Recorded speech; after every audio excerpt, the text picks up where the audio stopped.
سكرنا يا مولانا في بعد رمضان يا إلهي كم دانا أيات يا قرانا مساجدني تفاتحنا قلب اللعب دمانا لو في بعد رمضان قالت يا لنا ارحمنا منك يا مولانا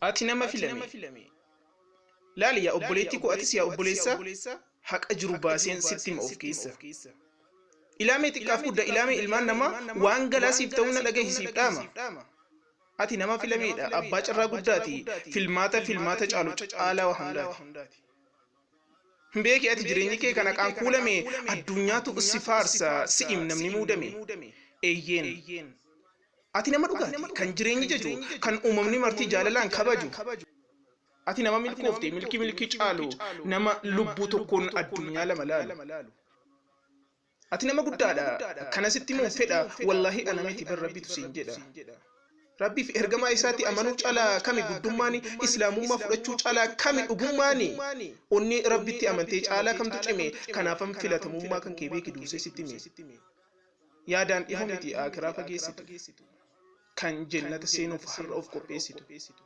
kan haqa islaamummaa amantee fudhatte karaa nabii ta'uusaa hubatte abshir ni milkoofta duniyaa wal akiraa wallahi eessattu rabbitu siif jira nama akka keetiitu waan deemuuf beekata abshir abidda miti jannata si eeggata kunoo amma siif dhufee riqichi jannatatti si ceesisu kan milkii olii baadhatee si geessisu kun alhamdulillah ittiin nu ga'e barana caaltuu ji'a ramadaana باتي ربي نرقى ما ساتي بوسي قرآنا أمال ما سا ولا له نوم تجاقا مبانا جي رحمن نراما كيس لا يتبنا دعائي كذفني ورامل غاوزانا harkaana islaamaa utubaa amantii gaachana si tiksu jiruu kee har aburii gammachuun siif ibsu caalaa wanta gaarii milkii wanta hundaa badhaasa olii kennaa rabbii guddaa ji'a keessa mirgisu onniin gogummaan gu'e ji'a keessi jechi kaaliqaa qur'aaniin of bu'e baatii eebbifamtuu tuullattuu ka iri ji'al kan haddaa leellatuu qadri kan jennani keessa banamti azaabni cufamtu diinni ilmaan namaa sheexaanni hidhamtu kan dalagaan cufti dachaan baay'atu keessa situ abbaa milkii kanaati milkaa'uudhaaf teessa رمضان يا جاء رمضان كان يتم بدأن كان كيسر ربين إراد إفما أرجتن سامونا طريق كيسر كل سوق قام قلبي ستول جنة تفسكو بيس والله لا الملك أفجيس بل بلا أرياني ومود أفتيس كرر ورين من جنة إتيلتو والله أتفيلة ما إنجو ستين كتو يا جرّه كان كتي كان نفس هيرته إسلام ما جرّه ربي تسفيلته في المات قوفتاتي كان كيس ديبين كامني أكيكا دان ديسري أبداً هنجامني تولا ربي ستي هولي هنت ليبي كدو إبادان سنترين أفرتي كدو الحمد لله جدي كان إسلام تاتي قالتهم فدو ربي كان جرّه سفلاتي أتي إسلاما إن هفني بكيتي والله أبشر جنني كنكيتي أمار تمام باتي ربي نرقى ما ساتي بوسي قرآنا أمال ما سا ولا له نوم تجاقا مبانا جي رحمن نراما كيس لا يتبنا دعائي كذفني ورامل غاوزانا جزاكم الله خيرا بقى وقا قوتوكيني بقى والإندابتني بقى والغرغارتني واني سنوتي كنتن كاركا كاللي نوكو سنوتي كنتني كوبيزا يتنا كانتي كوبيزيني أكو مسنغرتن كانتي أمتا وراركا كاللي إلمان سكو مندو تهي إلمان أرمو تهي إلمان إسلاما ركتا مربي رغو تيم نسكو مندو أكو مسنغرتن كانتي كوباي جرا بكو مرتو إن شاء الله جزاكم الله خيرا ورك النتي في ور الرفو ديمي غوري وان كان قبسه تيم سكو مندو بوتوتي المانرسه غلطو ما سينجرا بارك الله فيكم ulfaadha shee sultaan mee akkamitti hawaasa kanaan dhaqqabuu dandeettan akkuma duritti qopheessinetti akkuma gartanitti makiinaan dhadhaabatu kun martinuu nama kenna osoo as finnee isaan hiriira dhaabnee tokko tokkoon itti kennuu hin tahin mana isaaniitti bakka isaaniitti itti geessina makiinaan feenee namu waan isaa qopheessine galatooma ulfaadha dura ta'aa walda sikkoo mandoo Afrikaa kibbaa akkasumatti dameen kun damee timii socho'ee hawaasa ofii bira dhaabatu. Wanti kun mee nama meeqaaf ta'a jettanii addaan itti gaafatama damee hawaasummaa obbo Abdallaa Waaqayyo. Bismillahirrahmanirrahim. Wanti kun nama dhibbaa fi digdama akkasii tilmaamee lafa kenne inshallah rakkataa kamiyyuu haa ta'u rakkataa ollaa keenya jiru kan yeroo kana yeroo ramadaanaa kana ittiin waa fataruu fi waan garaagaraa waan nyaannurraa wama nu fakkaatu wama nu irraa nyaannurraa nama baraayyuu kollekti goonee qooduuf deemaa jira nama dhibbaa fi digdama inshallah. Ibrahim. Egaan yaadni jiru yeroo dursoo uummata keenya ka Afrikaa kibbaa keessa jiran ka biyya addunyaarra jiran hundaafuu baga rabbiin ramadaanaan isin ga'e waggaa guutuu baga rabbi isin ga'e jenna waggaa 1442 baga rabbi isin ga'e warra baranaa ka bara higiree jenna dura eegaan sagantaan kun sagantaa bal'aa duraan baratamee bara hundaa'u yeroo ramadaanaa warroota miskiina hundaa'u sagantaa qarqaarsaa ka waldeenis komandoo bara maraahu qarqaaraa ture eegaa warroonni biyya kana jirtan waliin dhaabbattanii qabeenya keessan baaftanii yeroo keessan baaftanii miskiina keessan bira dhaabbattan rabbiin jazaa keessan jannata haa godhu warra sawaaba soomana kanallee argatu rabbi sinaa taasisu jenna. Wanni kun egaa khayrii gurguddoodha. Rasuulli rabbi alayhi salaatu wassalaam asaayi alamarati wal masaakiin namni gartee nama eeyitaamaa fi miskiina dubartii jaarsa hin qabne warroota akkanaa dhimma isaaniitiin dhaabbate akka nama halkan guutuu dhaabbatu ka guyyaa soommanan hiikne ka halkan guutuu leelii dhaabbatu jedha. Dalagaan kun dalagaa irra jannata rabbii nama nayxurraahi waan kana nu hundi kennaahu amala godhannee biyya addunyaa irra warra jiru rakkataa keenya bira akka dhaabbannu asumaan dhaamsa dabarfanna. Yoo rabbi fedhe qarqaarsi waldeenii qarqaarsaa kun waldaa intirnaashinaal guddaa biyyaa fi biyya addunyaa irratti illee uummata keenya bira dhaabbatu ta'uu yeroo gabaabdutti kajeellaa sarrabbi keenya irraa qabna. waan kana biyya addunyaa irra warri jirtan taasisatan waldeenii asisi koomanii biyya addunyaa irra jirtan hundi keessanuu dalagaa kana jabaadhaa fi hawaasa keenya nu barsiisaa isin. Baasii rabbiin ergama isaatti buusee qur'aana amalummaa wallaalle numti dagamuu baannaan ji'a rahmanni raamaan keessa baay'atu kana du'aa eeggateeffanne warra milkaa'u taana. Kun Oromiyaa Global Media Corporation irraa kallattiidhaan kan isinii darbuu marii waa'ee Ramadaanaa ilaalchisee South Africa irraa itti gaafatamaa to'annoo firreegaa kan ta'an obbo Jamaal Jawaaroo wajjin gaafiif deebii goona. Baasii rabbiin ergama isaatti buusee qur'aana amalummaa wallaalle numti dagamuu baannaan ji'a rahmanni raamaan keessa baay'atu kana du'aa eeggateeffanne warra milkaa'u taana. Dhiyeenya kana viidiyoo tokko akka nu ergitanitti waa'ee gargaarsaa yeroo Ramadaanaa ilaalchiseetiin waan godhaa turtantu jira. Ummata waa hiraarra jettanii viidiyoo nutti ergitanii turtan. Viidiyoo san ilaalchiseetiin kan isin gaafachuu barbaadu. Biyya baqaa jirtanii, biyya adda rakkoo keessa jirtanii yeroo takka takka namni baqatee dhaabatee waa gochuun ittiin rakkisaa. Waan akkasii kana yaaduun akkamiin gahee akkasii argachuu dandeettan? Dursa Oromiyaa Global Media carraa kana nu kennitanii naaf feeruu keessaniif hedduu galatoomaa isiniin jenna. Maqaa kiyyaa fi maqaa tokkummaa Arsiisii Komandoo Afrikaa Kibbaatiin galatooma isiniin jechuu barbaada. Itti aansuudhaan maqaan kiyyaa Jamaal Jawaaroo Kaduu jedhama. Gaheen hojii tokkummaa Arsiisii Komandoo keessatti itti gaafatamaa to'annoo herregaaf hojiiti. Itti aansuun gama gaafii keessanii yoo dabru nuti tokkummaan Arsiisii Komandoo kun kan dhaabate biyya kanatti ji'a muddee guyyaa 15 bara 2015 kan uumame.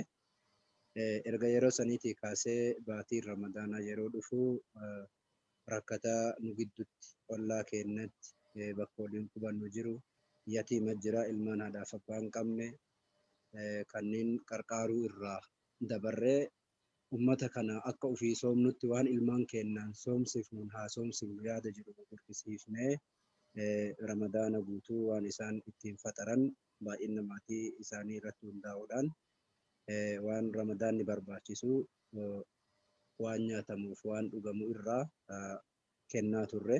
Kennaa kana keessatti namoota ollaa waliin qubannu kan biyya kana jiraatan hundayyuu ummata Indiyaa irraa haa ta'u warra Hindii kana warra qalleeyyii ollaa tokko tokko nu gidduu jiru irraa akkasuma ummata Tanzaaniyaa irraa ummata Keenyaa irraa ummata Malaawii irraa akkasuma Sumaalee irraa namoota kanneen hunda qarqaarra jechuudha. Dursa ollaan namni haga wal beeku irraa waan eegaluuf ammallee rahima irraa waan eegaluuf isaan irraa eegallee ummata kanneen ittillee dabrinee nama muslimaa ka ollaa waliin qubannu bifa kanaan soomsisaa turre.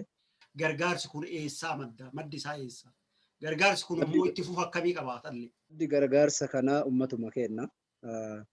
Kiisuma ummata keenna yookiin dukkaanuma ummata keenna kan isaan dalagatan irra dhaqnee waan beekamaadha. Hedduun nama biyya kana jiru kun uffata dalagaa kun ammoo shoppa giroosarii qabaata jechuudha. Dukkaana giroosarii kanarra deemnee waan nyaatamuuf dhugamu konkolaataa fe'aa fudhannee irraa fe'ataa turre naannawa isaan qubatan hundarra deemne tokko giroosariin san irraa madda warra magaalaa naannawa magaalaa garaagaraatti uffata dalagan kanneen ammoo mallaqa irraa fuunee waan biraa waan biratti dabalataaf isaanii barbaachisu waan garaagaraa akka bitamu waan akka aananii haa ta'u waan akka foonii haa ta'u waan garaagaraa kanaan binnee dabalata ummataa kennaa turre waan akka kuduraaf muduraa haa ta'u bifa kanaan gargaarsi kenna kiisa ummata kennaa irraa madda kiisa rabbi ummata kennee fi qabaate irraa maddee kadhabeen qarqaarra jechuudha. Ayyee galatooma gargaarsa kana mana irra deemanii hiruummaa barbaachise namni rakkate sun dhufee bakka sanii fudhachuu hin dandeenye moo manarra deemnee kenninaa waan jettan yaadni keessan akkasitti dhiyaataa jira. Manarra deemanii hiruu kun akkamitti mijaallee akkamitti isinis hiruu dandeettan? Hawaasni keenya keessattuu hundi naannaa wal dhaba. Uummata Oromoo kana keessatti yoo gadi duunee ilaalle rakkatammaa waan nyaatee dhugee bulu hin qabne kun rakkadhe jedhee himatu aadaa irraa guddanne waan ta'eef bifa gariin dubartii teenna fa'a erginee mana eenyu rakkinni jira fa'a jechuun hubachiisnee dubartiin dubartitti himatti. Bifa saniin liistii san barreeffannee mana geessuu dandeenya. Yoo mana geessituu rakkataa osoo waan nyaatee dhuguu hin qabne si harka didu fa'a argite. Sun aadaa irraa as dhufne namni keenya waa kadhachuuf bakka waatti qoodaman kana dhaquu aadaa waan hin qabneef jecha dirqamaan mana geessuu san nu geessisiise. Fakkeenyaaf uummanni akkasumaalee bakkuma nu qoonnu faallee dhufanii fudhatanii kan dhufanii hin fudhanne inuma geessina. Sababni mana geessuu nu geessisiise uummata keenya kanatu gadi bahee rakkina ofii sanuu dho'isaan nama koree kana keessaa qaama muraasa yoo himatee koreen sunuu maqaa nama hagasii barreessee inni qofti nama san beekee akka sekiriitii qabee fi ka qoonnu fa'atu jira. Maaliif jennaan uummanni hundi akka hin beekne paabliik akka hin taane akka isaan rakkina isaanii keessa jiran san dho'ifatanii himatan nullee dho'isaan kenninaaf sadaqaallee ta'a dho'isaattu irra caala waan jedhamteef bifa saniin mana irra deemnee qooduu wanni nu geesse waan kana galata rabbii namni konkolaataa fe'aan hin qabaa konkolaataa fe'aa saniif feenee mana namaatiin adireessa isaanii kenninee bifa saniin fulaa itti dhadhaanii bansiisanii kennaafii turre jechuudha. Wanni mana kennu nu geesse waan kana. Yeroo dheeraa fi gargaarsa kana akka jalqabdan himaa jirtu. Wanni kun hammam itti fufiinsa qabaata fuulduraaf? Yoo rabbiin kenna fedhe haga umriin teenna jirtuuf ilmaan teenna dhalatillee jirtu waan tana waan karaa gaarii goonee biraa deemnu nutti fakkaata. Ittuma fufa bifa kanaan uummanni biyya kana jirullee qubatee jira. Uummata baay'ee qabna. Hawaasni keenya baay'ee biyya kana jira. Yoo kun galu kaantu dhufa, yoo kun du'u kaantu dhalata. Ilmaan illee horree kaasitti fuudhuuf heerumu gahee jira. Heerumte illee jirti. Ijoolleen dubaraa fa'aa biyya kana dhalattee amma heerumte jirti. Ilmaan dhiiraallee akkasuma ka fuudhaa gahan jiru. Zaatmis nuti warra biyya kanaa ta'uu deemna jechuudha. Karaa eenyu jedheen. Karaa naannawaatiin haga lubbuun keenya jirtu haga ilmaan teenya illee jirtu waan gaarii tokko dhaalshifnee bifa kanaan rakkataan akka nu keessatti miidhamne ollaan keenya akka nu biratti beelan bulle akka dheebuun bulle aadaa dur Oromoon dhaltii walii kennu san irraa kaanee nutillee har'a bifa sanii waan ufii nyaannu ollaa keenyaa cabsinee haa nyaachifnu bifa jedhuuni yaanni kun ka'e keessattuu bareeda gargaarsi kun yeroo ramadaanaa qofaa bifa kanaan jiraatamoo yeroo rakkoon adda addaa uumamtu biyya san keessatti kan gootan ta'a. Kan nyaataaf dhugdoo kun yeroo ramadaanaati. Gargaarsi biraa yoo namni bifa kana biyya kanatti kadu'u taate bakka awwaala isaa irra dhaabatanii deynii isaa irraa kafalu jira. Ammallee maatii namni sun irraa du'e qarqaaruun yoo ka biyya galu taate galchuun yoo harka namaatiif du'e gumaa isaa barbaaduun bifa kanaan jira. Mallaqa hamma hin jedhamne fa'a guurree biyya galchinaa wanni dalagaa turrellee wama akkasiiti. Yeroo ramadaanaa qofaa miti ka rakkatee biyya galuuf ka'ellee ka hojii hin qabne ka maatii qabu waan inni biyyatti illee ittiin socho'u fa'a qarqaarree ammallee waan tiraanspoortii godhatee inni ittiin galu bifa kanaan qarqaaraa turre. Dhibamaa kennallee akkasuma dhibamee yaala addaa yoo barbaade yaalli sun baajata barbaachisu yoo ta'e mallaqa guurree qarqaaruun ga'ee kenna ture. Akkasuma ammallee namni tokko roorrifamee biyya kanatti yoo ka harka diinaatti kufu taate mana diinaa san keessaa roorroo sanii baajata barbaachisu baasnee baajatni akkuma reef jalqaba kaasitti kiisa ummata keenyaati. Ummatuma keenya irra deemnee guurree kapitaala lafa kaayanne osoo hin taane waan akkana nama akkana hidhame nama akkana du'e nama akkanatti miidhame jechuudhaan ummata kana irraa guurree waan san rakkoolee akkanaa tana furaa ture. Gargaarsa biyya sanii godhaa turtanii hubannee jirra. Gara fuula biyyaatitti yoo odeeffannuu biyya keessatti Oromiyaa uummanni keenya bifa adda addaatiin rakkataa. Kanaafoo gargaarsi godhaa turtan jira. Ammaachoo karoora akkamii qabdan? Jalqaba irratti nuti gaafa jalqaba yaada tokkummaa Arsiisi Komandoo Afrikaa Kibbaa bu'uuressinu parsantii 95 rakkoolee biyya keessa jirru jenneetiin saganteeffannee kaane. Garuu parsantii 95 sun gara rakkoo biyyan nu harkaa deebite. Maaliif jennaan yeroo rakkoon buqqa'iinsa lafaa fa'aa uumamee Baale keessaan uummata Somaaleetiin wal waraanni uumamee yeroo uummata keenya karaa Harar kanaan miidhaman hedduun rakkoo 2-3 biyya qarqaaraa ture. Akka afoosha keenyatti uummata hammarreessatti buqqa'ee kaambii hammarreessaa ture. Maqaa tokkummaa Arsiisii Komandootiin qarqaarsa goone qabna. Qarqaarsa san 350 kenninee warra keenya warra Harar irraa buqqa'eef waldaa isaanii ka'ee jirutti birrii 350 qarqaarre jechuu yeroo sanitti. Gama biraa uummata Booranaatti ture.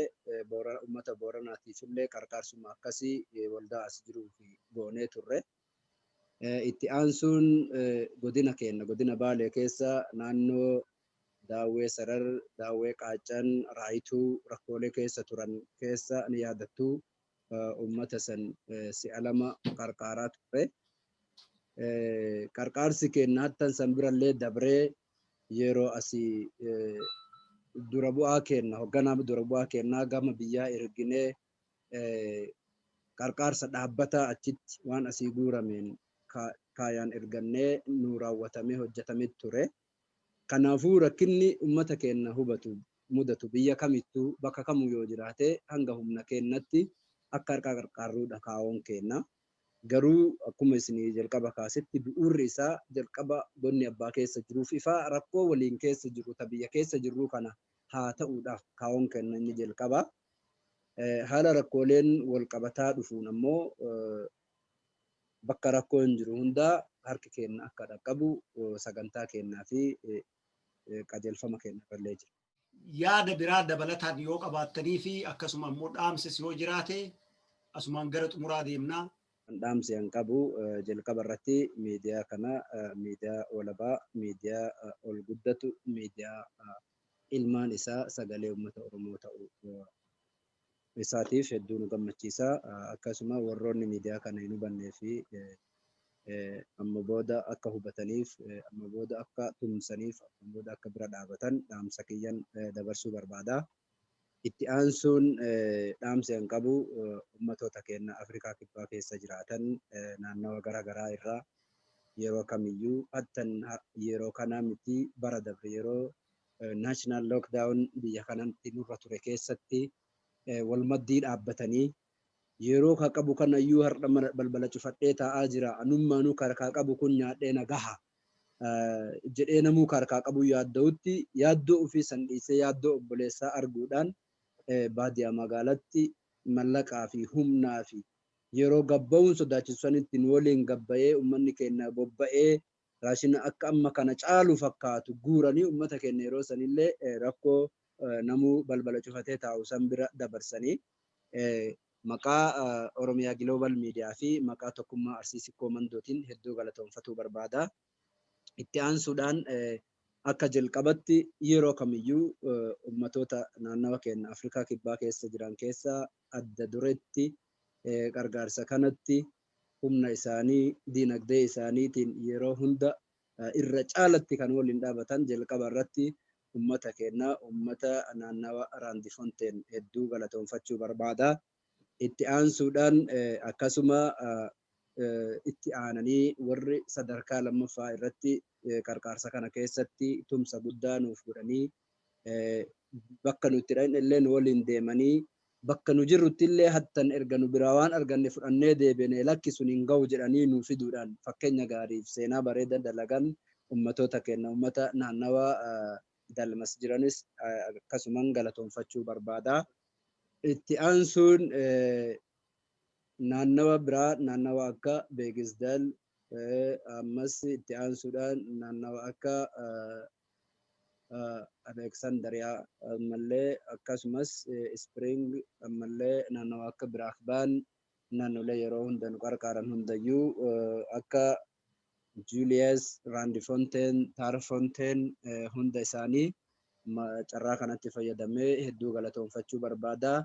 Qarqaarsi keessan qarqaarsa rabbummaatii ka ajrii boruu rabbi biraa itti argattanii baankii akiraa keessa ol kaayataa jirtanii baankii addunyaa irraa baastaniitiin yeroo hundayyuu wanni kun isin haa baratu itti isin haa fufuu jechuun barbaada. Xumura irratti hooggantoota teennaa fi koree keenya yeroo hunda yeroo isaanii gubanii mallaqa isaanii gubanii osoo dhimmi isaanii ilaalessaan itti jiru lakki kiyya ilaalessaa kana bishaan qabbanaa irra buusee dhimma obboleessa kiyyaa karakkataa kiyyaa san bira dhaabadha jechuudhaan nu waliin biyya kanatti ni beektu kiraayimat jira osoo kiraayima sun jiru osoo beekan lubbuu fi tana riskii irra kaayanii konkolaataa isaanii riskii irra kaayanii socho'anii yeroo hunda qarqaarsa kanaaf ummata duratti dhaabbatanii qarqaaran maqaa kiyyaa fi maqaa tokkummaa Arsiisii Koomandootiin hedduu galatoomfachuu barbaada. Koreen keenya ammallee hamilee kanaan akka itti nuu ciman dabalataan dhaamsa kennuu barbaada. Galatooma. Galatooma obbo Jamaal Jawaaroo fuulduraafis akka maamila keenya taatan abdiin qabaa. Fayyaa ta'aa. رمضان كريم باسي ربي نرقم أساسي بوسي قرآنا أمال ما ساولا له نوم تجاق مبانا جي رحمن نظاما كسلاية كنا دواري كسيفا له ورامي الغاوتانا عالم إسلام وندا ابن سيدي كرنا